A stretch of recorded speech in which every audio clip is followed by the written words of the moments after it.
Muy buenas tardes, ¿cómo están? Me presento, mi nombre es Viviana Andrea Pisa, trabajadora social del Hospital Mental de Antioquia.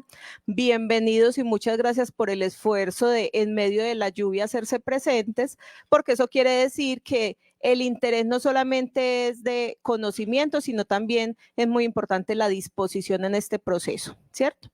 Y para las personas que están conectadas vía Facebook Live, también una bienvenida muy especial por interesarse en este tipo de espacios. Saben que en todo momento buscamos que las temáticas sean nutridas, que sean diferentes profesionales los que nos acompañen, los que estén en este acompañamiento que estamos realizando cada 8 días, antes lo hacíamos cada 15 días, pero teniendo en cuenta pues también como la demanda de muchas personas y de que nuestro interés fundamental es que acompañemos a los pacientes desde el conocimiento y no desde la suposición o de lo que me dice el vecino, podamos tener unos frutos mucho más duraderos, digámoslo así, en el tiempo, que sean pacientes más estables, que sean personas que estén acompañando en ese proceso y que sea muy fructífero. Entonces la idea sea esa en el día de hoy. El tema que vamos a desarrollar es trastornos de la conducta alimentaria, ¿cierto? A muchos les llegó por el WhatsApp, por el grupo de WhatsApp, que sabemos que es en el caso de que algunos pacientes hayan estado hospitalizados, tenemos unos grupos por los cuales también hacemos una difusión, ¿cierto? Hicimos unas preguntas básicas y claves. ¿Qué es aquello que entendemos por trastorno de la conducta alimentaria, cierto? O cuando hablamos trastorno de la conducta alimentaria, ¿qué podemos interpretar, cierto? De pronto el término es un poco ambiguo, pero sí hubo unas personas que dicen que nos hablan sobre personas que se ven gordas sin que lo esté, personas que tienen problemas alimenticios tales como la bulimia o la anorexia, sin importar la edad, el estrato socioeconómico y la vida que se lleve. Cualquier persona puede ser vulnerable ante estos padecimientos. Hay algo otras personas que nos dicen, no sé absolutamente nada y qué bueno que sean claros y que sean sinceros en su respuesta, porque eso también nos sirve a nosotros de plataforma para saber, bueno, podemos seguir fortaleciendo esta área o bueno, cómo vamos a dar respuesta a esta necesidad de conocimiento que tenemos. Hay otras personas que dicen, no conozco el tema, pero pienso que es que no se alimenta bien o que conocen poco y que piensan que son malos hábitos de alimentación, ¿cierto? Entonces, frente a todas estas preguntas y todas estas posibilidades de respuesta y sobre todo los imaginarios colectivos que en muchas ocasiones se presentan, es que tenemos que buscar resolver esas inquietudes y muchas otras que se puedan presentar. Para eso los invito a que las personas que están aquí y los que están conectados por el Facebook Live, por favor, escriban las preguntas. Saben que no atendemos casos particulares, sino que eso ya es por medio de la consulta, ¿cierto? En este caso, como es de nutrición en la EPS, pero las generalidades y el conocimiento que podamos tener acerca del tema, ese sí lo podemos resolver por medio de las preguntas, sea aquí en el auditorio o las preguntas por el chat del Facebook Live. ¿Listo? Dos cositas. A las personas que están presenciales, la asistencia, por favor, ¿cierto? Y las personas que están virtuales, también hay un registro de asistencia que tenemos. El link se los vamos a mandar al grupo de WhatsApp y también tengan presente de que el objetivo es que ustedes, si están participando constantemente en las capacitaciones, puedan al final de año ser certificados en todo este proceso, ¿cierto? Esa es nuestra meta como hospital mental. Y también que ustedes puedan invitar a otras personas. Este grupo, este encuentro de cuidadores es abierto para todo el público. ¿Por qué? Porque nos hemos dado cuenta que muchas personas no conocen y tienen muchas dudas acerca de o enfermedad mental o cómo acompañar al paciente o cómo estar en ese proceso de seguimiento, ¿cierto? Hace 15 días, perdón, hablamos acerca de qué es eso de servicio al cliente, atención al usuario, ¿cierto? Muchos temas generales que van alimentando ese proceso. Listo. Los voy a dejar en compañía de Federico Restrepo. Él es estudiante de nutrición, está aquí con el nutricionista del Hospital Mental César Arango. Entonces la idea es que aprovechemos este espacio para resolver las inquietudes que podamos tener. Que estén muy bien, feliz tarde.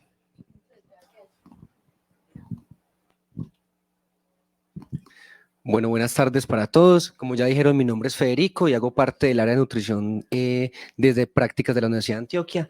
Y el tema de hoy vamos a tomar el tema de trastornos alimentarios y de la ingestión de alimentos. Este nombre es el que utilizan para el diagnóstico desde psiquiatría y es desde donde vamos a abarcar como esta parte. Entonces, ¿qué entendemos por trastornos de la conducta alimentaria?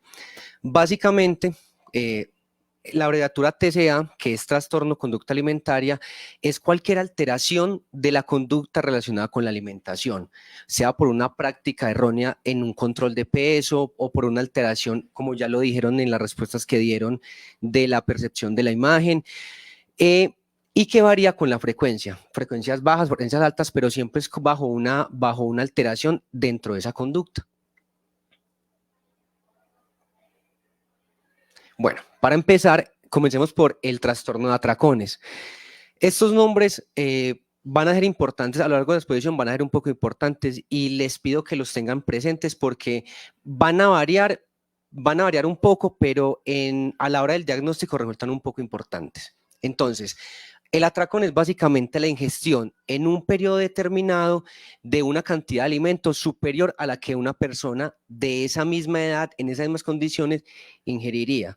Es cuando vemos que alguien, un ejemplo claro, no se salta las comidas, pero en una de las comidas ingiere mucho más alimento de lo que alguien podría comer normalmente, 2 almuerzos, 3 almuerzos, y además de eso, que es como lo más importante, después de esa ingestión de alimentos hay un sentimiento de culpa.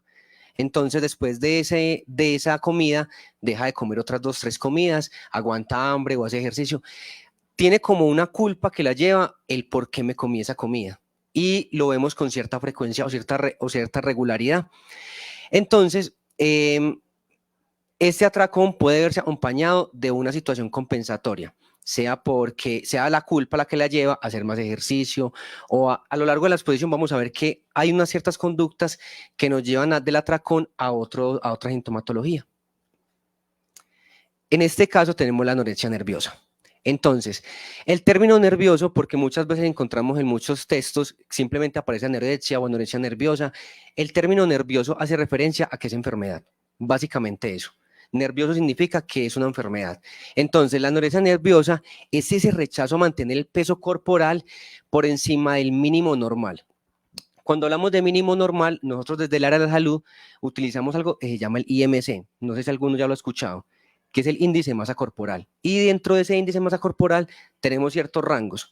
Cuando tenemos un rango muy bajo, ya decimos que está por debajo y que está muy delgado. En la anorexia nerviosa es que ese límite de peso está por debajo de ese rango.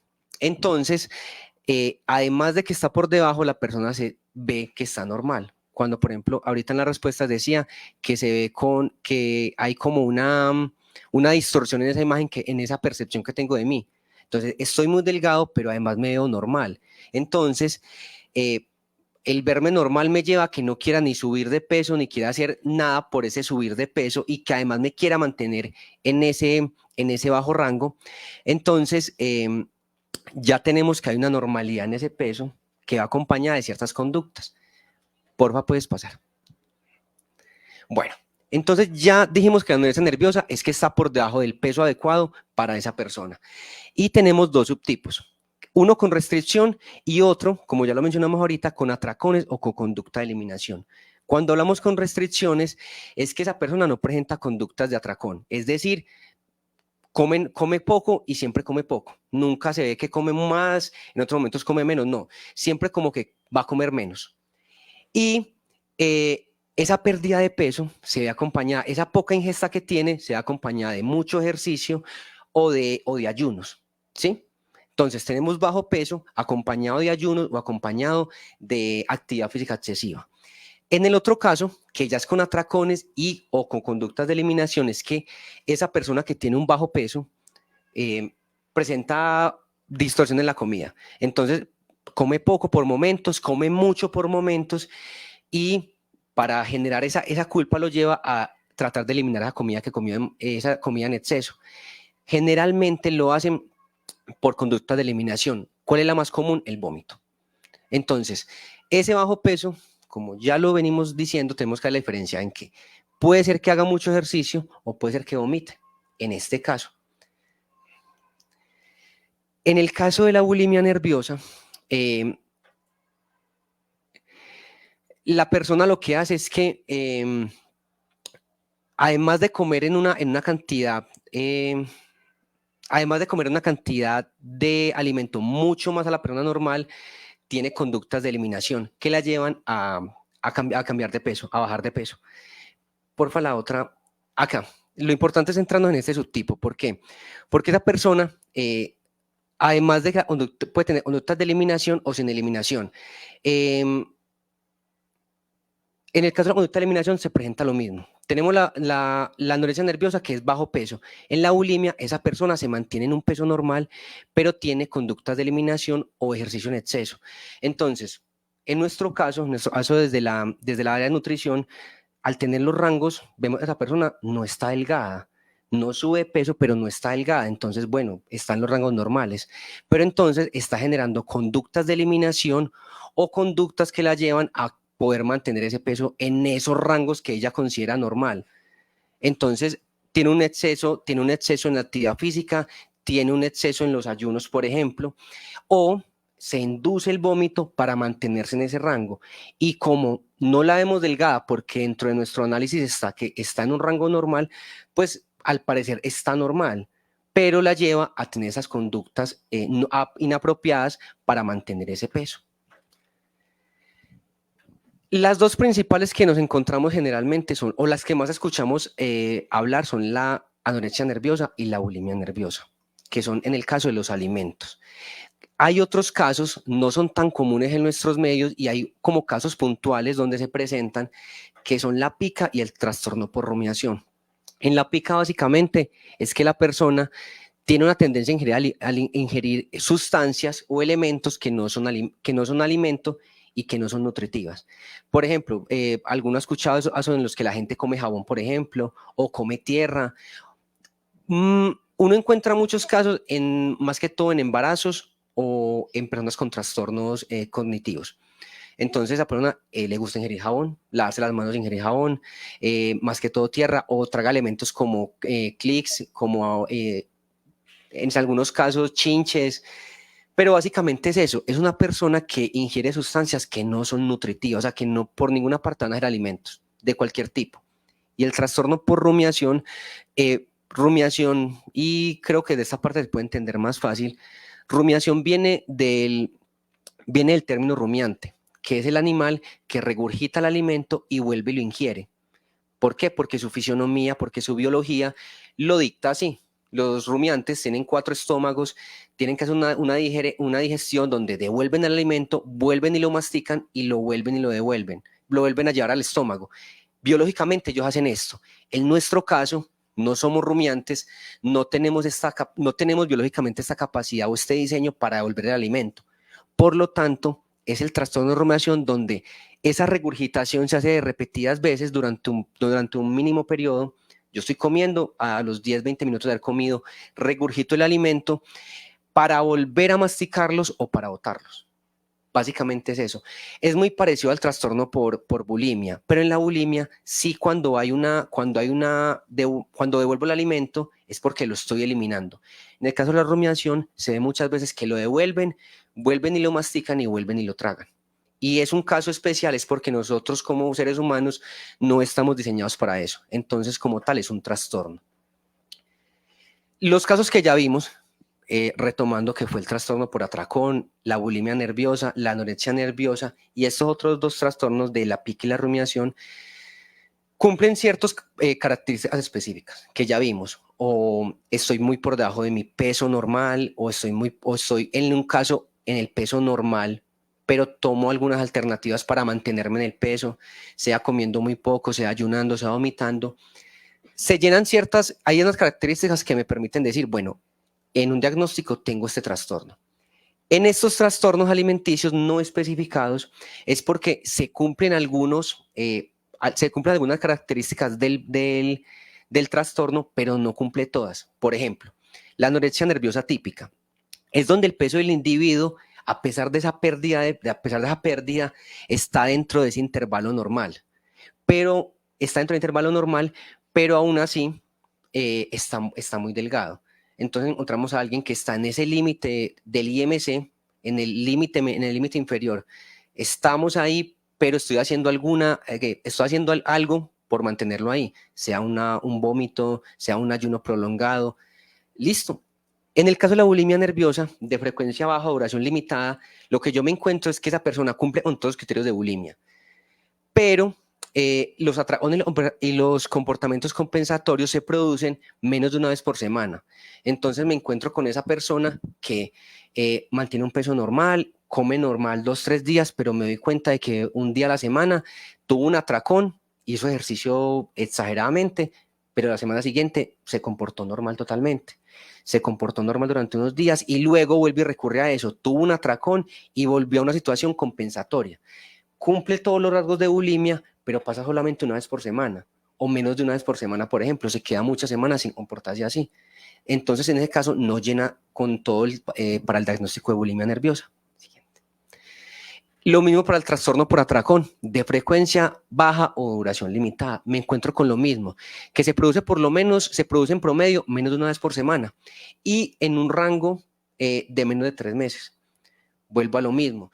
Tiene un atracón, se queda sin desayunar hoy, no almuerza y tiene un algo o una comida exagerada y ya, se queda un mes sin hacerlo, vuelve y recurre, vuelve y pasa lo mismo. Entonces nos encontramos con un trastorno por atracón, pero de frecuencia baja. Igual que el trastorno por purgas. Comportamiento recurrente, donde buscamos influir en ese peso o en la constitución. ¿Y qué hacemos?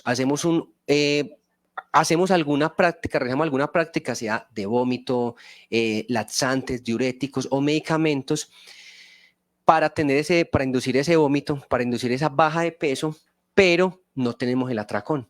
O sea, esa persona se induce el vómito, pero está totalmente normal. Simplemente el día de hoy comí normal, me sentí mal por lo que comí, una comida normal, me induje esa eliminación. La semana la pasé normal, 2 semanas, y vuelvo a recurrir a eso. No veo que la persona se salte una comida, no veo que la persona tenga una comida exagerada como se presentaba en los otros, sino que tiene esas conductas de eliminación. Purgar es sinónimo de eliminar. Y este síndrome de ingestión nocturna de alimentos, que es algo particular porque solamente se presenta en las noches. Vemos que esa persona tiene unas comidas exageradas durante la noche. Este trastorno es muy común en personas adictas o que están dejando ciertas adicciones. De una u otra forma es buscando ese síndrome de abstinencia, lo que las pone a buscar es esa ocupación o ese manejo de hacer algo más mientras no estoy consumiendo. Se encuentran mucho con pacientes que fuman, pacientes que toman, que al dejarlo no pueden dormir y se levantan a comer. Entonces es específicamente en la noche donde tiene esta ingestión exagerada. También podría ser llamado un trastorno por atracón, solamente que en este caso es específico en la noche. Y toda la bibliografía que sacamos de acá fue a partir de la guía de consulta de criterios diagnósticos que utilizan desde psiquiatría. Es el libro, el DSM-5, y es como la guía para los psiquiatras para el diagnóstico, y en este caso es como una guía para nosotros para poder identificarlo. No buscamos diagnosticar, sino identificar, y así poder recurrir más fácilmente a un criterio médico en este caso. Y eso sería todo. Con mucho gusto, ¿alguna pregunta, alguna duda, algo que me salté, algo para sugerir? Bueno, yo creo que están como muy calladitos, muy quietecitos, incluso a nivel de interna, pero yo sí tengo varias preguntas. Entonces, de pronto, si en algún momento se les ocurren otras, sería bueno. Bueno, ¿por qué, Federico, el tema de ese apellido que tiene de anorexia nerviosa o bulimia nerviosa? ¿Con qué está relacionado? Básicamente con enfermedad. Cuando hacemos ese sufijo, ese sufijo-prefijo, ese sufijo, básicamente es enfermedad, como para distinguirlo de cualquier otra palabra. Entonces, a anorexia nerviosa se le pone el caso de que ya es enfermedad. Es básicamente eso. Y está relacionado con algo también mental, ¿cierto? Sí, Hay varios casos en que uno encuentra o menciona en nuestro medio, no sé si lo han escuchado, la vigorexia. ¿Alguno ha escuchado ese término? Que es la gente que hace ejercicio en exceso y que busca, esa gente, por más que hace ejercicio, por más que el músculo crece, para nuestro caso, por más que el músculo crece, esa gente se ve delgada y busca a todo tiempo estar en ejercicio y tomar suplementos para ese ejercicio. Es normal tomar suplementos, la proteína, hay un montón de cosas normales, pero ya va en exceso. Esa persona solamente piensa en ejercicio, entonces uno diría, bueno, si es un trastorno de dismorfia, ¿por qué no aparece acá? Porque también estoy consumiendo alimentos que tal vez me hacen daño. En este caso es el DSM-5, que es de donde lo vemos, no lo cataloga como un trastorno alimenticio, sino como un trastorno de dismorfia, o sea, de cómo me percibo. Entonces, el libro es muy específico en estos términos y en este caso pone el término nervioso para decir hay enfermedad. O sea, hay algo que está afectando todo ese medio de la persona y lo conduce a una enfermedad. Bueno, muchas gracias. Por aquí, Amparo Correa Álvarez, ¿qué hacer cuando se come demasiado en momentos de mucha ansiedad? Bueno, ahí realmente sería buscar ayuda desde un profesional. Generalmente cuando llegan y son remitidos desde la parte de psiquiatría, también nos lo remiten a nosotros desde la parte de nutrición. Psiquiatría lo que hace es manejo de ansiedad, porque ya hay algo que me está provocando ese comer en exceso. Entonces, psiquiatría lo maneja desde una parte de fármacos y ya nosotros también lo ayudamos desde la parte nutricional a ver qué más puede estar pasando. En este caso, entonces está comiendo por ansiedad, pero ¿qué estoy haciendo con ese comer de más? En el caso que vimos, generalmente cuando hay un consumir por ansiedad o cuando hay cuando hay un consumir en exceso, lo que la persona lo lleva es a la culpa. Cuando hay esa culpa, busco cómo eliminar eso que comí de más. Yo caigo en cuenta de que comí en exceso. Entonces, ¿cómo hago para eliminar ese exceso? Y generalmente ese exceso es buscando rebajar o mantenerme. Entonces, comí en exceso por ansiedad, voy donde busco el profesional que me ayuda con la ansiedad y ya cuando se va la ansiedad, pues se va al comer de más. En estos casos, la ansiedad es por engordar. Entonces, busco eliminar algo que me está provocando. Y Busco puede que eliminar. haya culpa, pero no busque eliminar. Entonces, ¿qué busco? No busco eliminar, pero busco hacer ejercicio en exceso, busco ayuno. Por ejemplo, hoy de desayuno me comí 3 arepas con chocolate y quesito, o sea, fue una cosa exagerada. Entonces, ¿qué busco?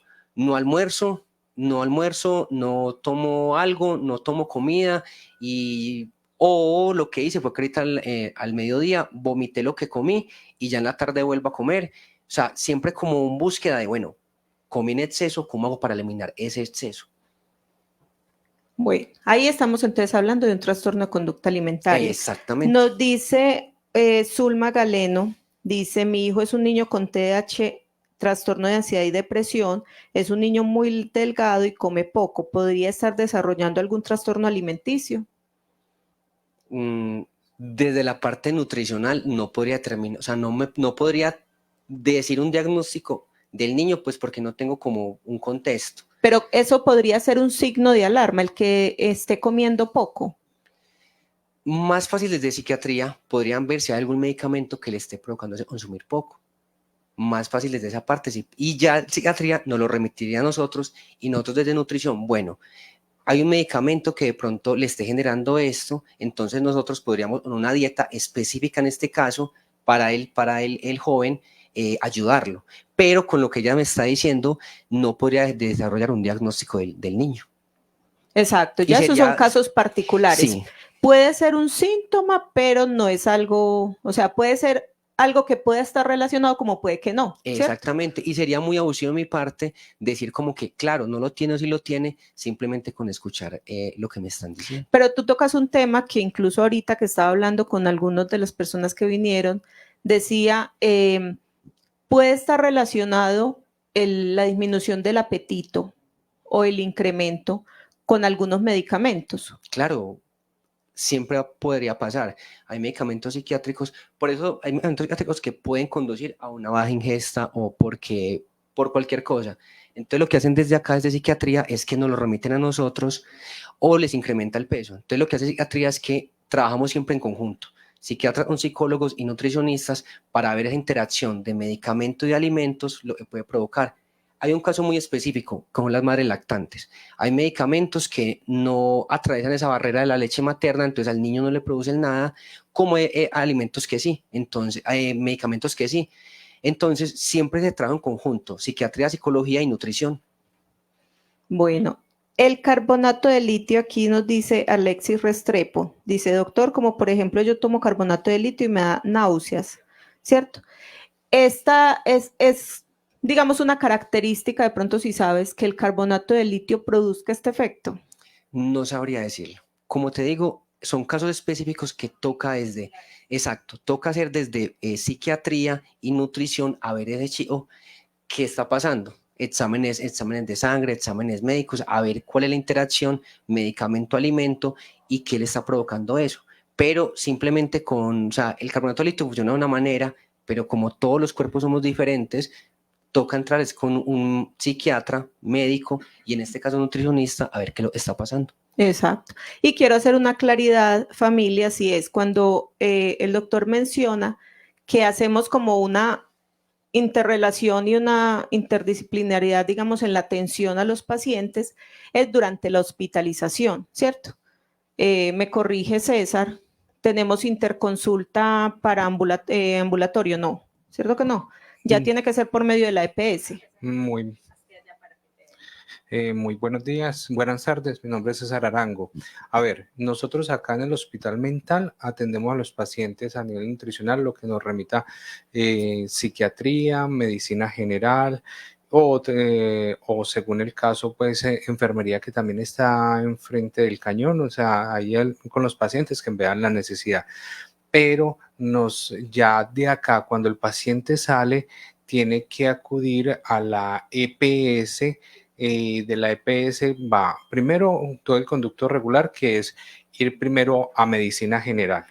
Medicina general va, ya mira las necesidades, obviamente que va con una nota de acá desde el hospital, pero ellos ya son autónomos y determinan para qué especialista lo mandan, ¿sí? Para hacer el manejo pertinente. Yo quisiera aclarar una cosa que Federico, pues muy bien lo ha dicho.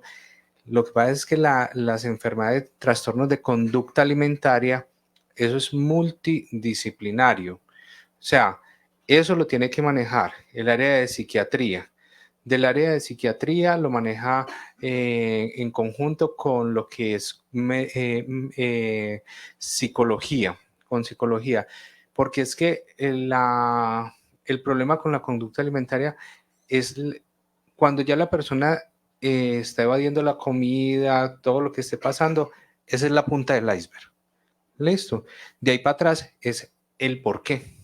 El por qué se generó. Nutrición no va a determinar el por qué se generó. Voy a decir cualquier cosa, no estoy, pues es simplemente un ejemplo, un ejemplo. Puede haber sido por un caso de abuso sexual y eso lo generó. Pudo haber sido causado por bullying escolar y eso lo generó. Sí, entonces estas dos áreas lo miran cómo se da el manejo y ya nosotros entramos en la intervención de programar qué tipo de alimentación sea más fácil y de identificar. Muchas veces nosotros no lo diagnosticamos, pero como decía Federico, nosotros identificamos la enfermedad. ¿Cómo hacemos el proceso acá? Recibimos un paciente, nos lo mandaron y resulta que en la charla que hacemos, en la consulta con el paciente, nos dimos cuenta que el paciente tiene un trastorno, un aparente trastorno de conducta alimentaria. Inmediatamente va y se habla con el psiquiatra encargado y con la psicóloga encargada y de ahí ya se empieza todo el proceso. Permiso, César. Ustedes acaban de mencionar de que en la consulta uno se da cuenta que puede estar desarrollando. ¿Cómo te das cuenta? O sea, ¿qué signos pueden decirnos, sobre todo a nivel familiar, que puede estarse apretando, puede que no? ¿Qué cosas pueden tener en cuenta las familias como signos de alarma? Mire, uno tiene que ser muy suspicaz en la consulta. ¿Qué pasa? Hay unas preguntas, una batería de preguntas que uno va haciendo a los pacientes. Y entre las preguntas es, voy a poner un ejemplo, ¿dónde comes? Entonces el paciente empieza a decir, como en mi habitación, no comes acompañado, no me gusta comer acompañado. te consumes todo lo que te preparan, toda la comida que te dan. No, ¿qué haces con la otra comida? La boto, ¿sí? Preguntas muy sutiles como ¿cuántas veces te miras al espejo? Todo el día me miro al espejo. Después de consumir los alimentos, esta es una pregunta súper clave.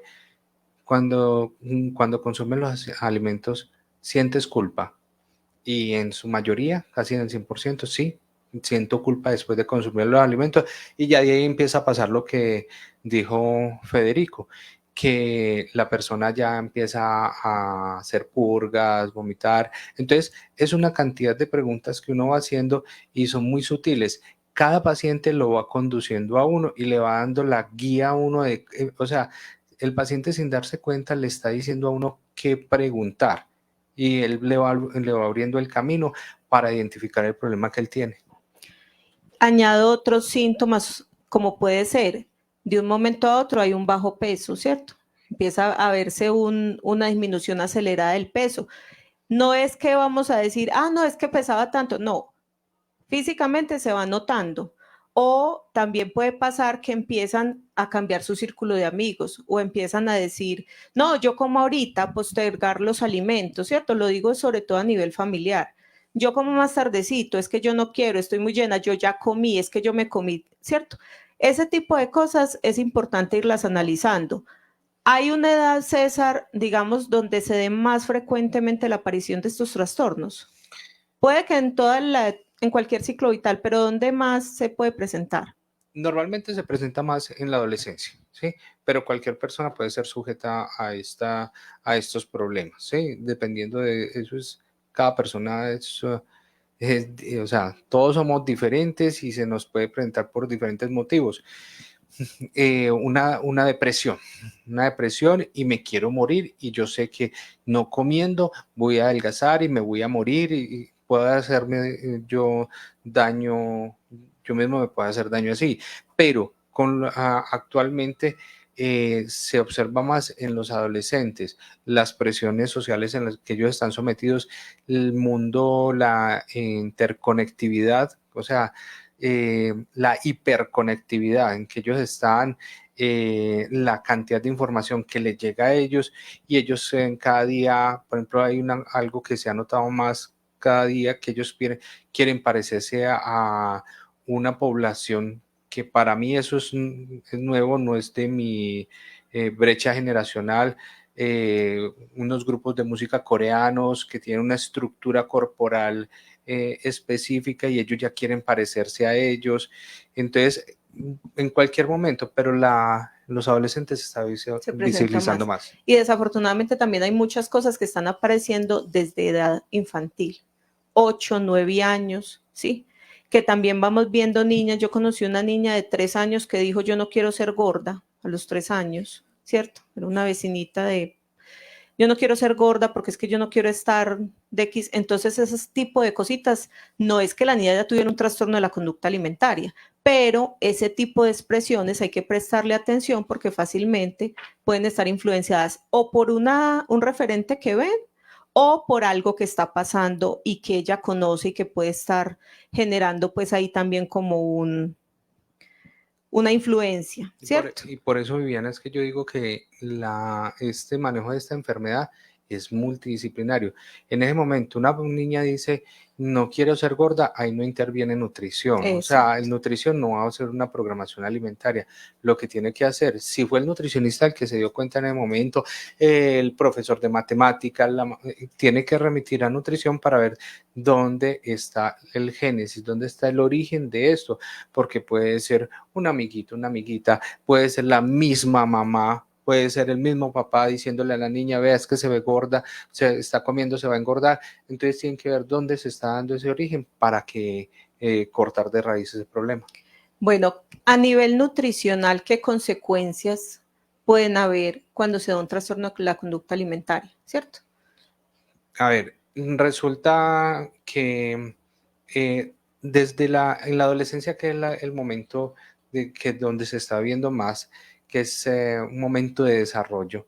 Si usted no consume buenos alimentos, eso va a repercutir en su formación ósea. su formación muscular y una parte importantísima en el desarrollo intelectual de la persona.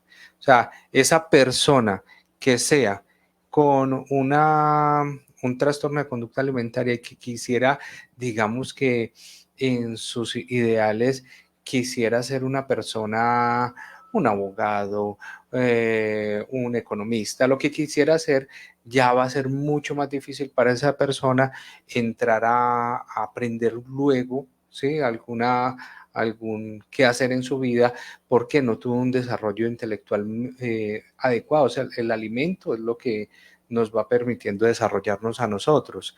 Entonces, y adicional a esto, un trastorno de conducta alimentaria, aquí viene un paciente y el paciente, hemos tenido pacientes que han durado más de 2 meses, 3 meses, estando acá, ¿sí? En 3 meses el paciente no se cura, son trastornos que pueden durar más o menos años, son años, 5 años en un proceso, que vayan a haber recaídas, sí, pero que la persona estuvo acá 2 meses y salió sano, no. Entonces, eso, imagínense una enfermedad de esta, casi crónica, cuánto va a afectar el desarrollo de la persona, la convivencia, el desarrollo social. Ahí entra la parte de psicología, interactuar con sus pares, que no quiero porque es que si soy una persona bulímica y cómo tengo que salir a vomitar y qué van a decir. Sí, es una presión social. O sea, eso tiene muchas aristas, cómo se puede afectar la persona. Claro, y les genera angustia el consumir alimentos, o sea, es triste uno verlas en consulta o en una hospitalización angustiadas o angustiados por consumir alimentos precisamente porque su cuerpo les está diciendo no, o su mente, más que su cuerpo es su mente. No porque es que estoy subiendo. Es más, tenemos algunas estrategias que tenemos que utilizar en el hospital, como no decirles el peso y eso, porque si no, eso les genera, les incrementa ese nivel de ansiedad. Y ya, esta es una pregunta muy particular que ahorita me quedó la duda y es, porque si el objetivo en muchas ocasiones es disminuir de peso, ¿cierto? En los trastornos de conducta, ¿cuál es el objetivo de la rumiación? La persona que de pronto devuelve el alimento, lo mastica y lo vuelve a ingerir. ¿Cuál sería el objetivo, digámoslo ahí? Si el objetivo del trastorno de la conducta en muchas ocasiones es disminuir peso, si se lo vuelve a ingerir, pues digamos que no habría ningún efecto en el peso, ¿o sí? A ver, lo que es la rumiación, lo que nos puede parecer a nosotros desagradable porque es devolver el alimento, o sea, el que ya está digerido, y volverlo nosotros a la boca y volverlo a ingerir, ¿sí? Que eso es desagradable, para esta persona no, ¿sí? Entonces esto va a causar cierto placer, o sea, nosotros lo vemos que sí, muy horrible, terrible, y no es un proceso fisiológico, un proceso normal en nosotros los seres humanos, pero la persona lo que va a hacer es causarse placer, o sea, devuelve la comida y devuelve la ingiere. Ese placer, esa parte de ese sentimiento que desarrolla, ya se lo debería de manejar, es psiquiatría, ¿cierto? Es psiquiatría para disminuir ese tipo de conducta de la persona. Bueno, de pronto los presentes tienen alguna duda, inquietud. Ninguna. Voy a revisar por aquí en el Facebook si de pronto hay otra. Ah, un último comentario, vamos a ver. Mi hijo es dual. A mí me preocupa, mi hijo es dual, a mí me preocupa que él tiene, a veces come mucho y otras veces muy poco, me preocupa que no le haga daño ese trastorno alimenticio por lo que toma droga de psiquiatría. Eso es algo más relacionado como con lo psiquiátrico. Frente a este tipo de preguntas que pueden estar relacionadas con el medicamento, lo que podemos aprovechar es las consultas que tenemos con los psiquiatras en el momento del seguimiento ambulatorio. ¿Listo? Nuevamente los invito a las personas que están conectadas, ahí les acabamos de colocar nuevamente el formulario de asistencia y también que nos permitan pues también estar promulgando la información con otras personas. Como les digo, esto es abierto al público, todas las personas se pueden conectar y también podemos aprovechar las sesiones anteriores. En la página del Facebook quedan grabadas, entonces si hay algún tema que a ustedes les pueda interesar y que de pronto se perdieron, en ese momento no sabían que los estábamos grabando, entonces se pueden acercar a este tipo de espacios, o si tienen a alguien que, no, ve, este tema les podría servir mucho a esta familia, ¿cierto? Ese es el objetivo primordial. Muchísimas gracias por venir, por hacer el esfuerzo y muchas gracias a las personas que se conectaron vía Facebook Live. Que estén muy bien, feliz tarde.